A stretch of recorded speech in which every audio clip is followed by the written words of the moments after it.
माझ्या मित्रमैत्रिणींनो, माझे नाव सोनाक्षी. सर्वांना माझे नमस्कार. जानेवारी क्रांतीज्योती सावित्रीबाई फुले यांची जयंती. सर्वप्रथम सावित्रीबाई फुले यांना माझे त्रिवार वंदन.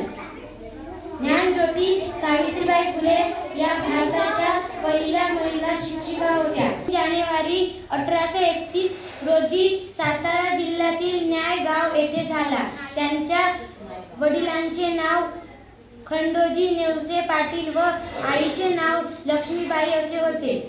वयाच्या 9व्या वर्षी त्यांचा विवाह समाजसुधारक ज्योतिबा फुले यांच्याशी झाला. विवाहानंतर महात्मा फुले यांनी सावित्री लिहायला व वाचायला शिकवले.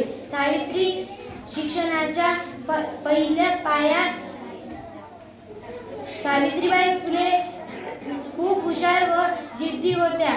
अशा या महान ज्ञानज्योती क्रांतीज्योती सावित्रीबाई फुले यांना माझे कोटी कोटी प्रणाम. जय हिंद, जय भारत. धन्यवाद.